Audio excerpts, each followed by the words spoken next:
জুলাই বিপ্লবের উদ্দেশ্য ছিল বাংলাদেশের সর্বস্তরে ইনসাফ প্রতিষ্ঠা করা।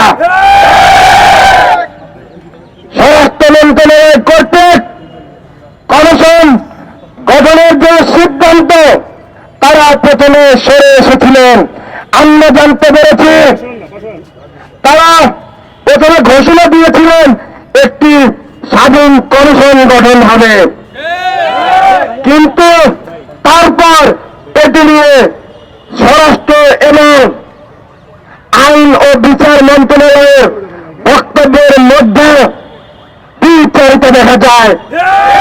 তাদের মধ্যে পারস্পরিক বিরোধী এবং সাংঘর্ষিক বক্তব্য আমরা লক্ষ্য করেছি। আমরা বলতে চাই এই বাংলাদেশের ছাত্র জনতা এই ধরনের টালবাহানা কিন্তু আর সহ্য করবে না। সেই পিলখানা ট্র্যাজেডি, সেই পিলখানা হত্যাকাণ্ডে স্বাধীন বাংলাদেশের দেশপ্রেমিক সেনা অফিসার, বিডিআর অফিসার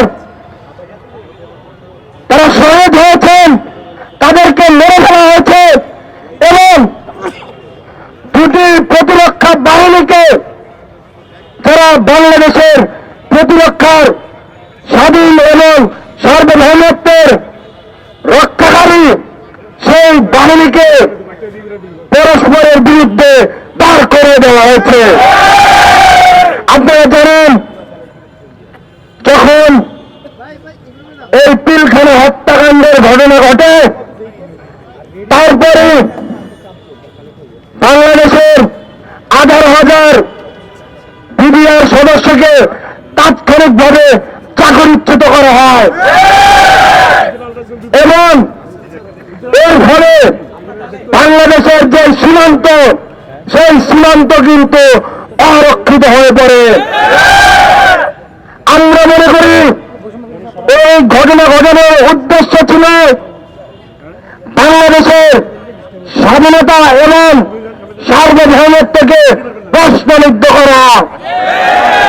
এখনো অসংখ্য অফিসার আছেন যারা জেলের ভিতর নিরপরাধ হওয়া সত্ত্বেও শাস্তি পাচ্ছেন এবং তার মধ্যে অনেকে আছেন যারা বাংলাদেশের মহান মুক্তিযুদ্ধের প্রতিনিধিত্বকারী মুক্তিযোদ্ধা, তাদেরকে পর্যন্ত বিচারের নামে প্রহসন করে জেলে আটকে রাখা হয়েছে। আমরা এই 24-এর গণঅভ্যুত্থানের বছরের এই 17 ডিসেম্বরে বিজয়ের মাসে দাঁড়িয়ে এর তীব্র নিন্দা জানাচ্ছি।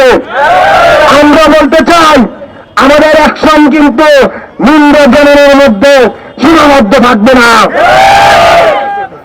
আপনারা আজকে এই শহীদ মিনারে দাঁড়ানোর ঘোষণার পর কমিশন গঠনের ঘোষণা দিয়েছেন, আমাদের কেন আন্দোলনে নামতে হবে? আপনাদেরকে কান খুলে শুনে রাখুন, আপনাদেরকে বলতে চাই আপনারা বিপ্লবী সরকার নন বটে, কিন্তু আপনারা বিপ্লবীদের প্রতিনিধিত্ব করছেন। এখানে কোন প্রকারের কোন টাল বাহানা এখানে চলবে না। সেই কমিশন গঠনের সিদ্ধান্ত এই বাংলাদেশের স্বাধীনতা এবং সার্বভৌমত্বের সাথে জড়িত, সেটি নিয়ে কোন প্রকারের কোন টাল বাহানা আমরা মেনে নেব না।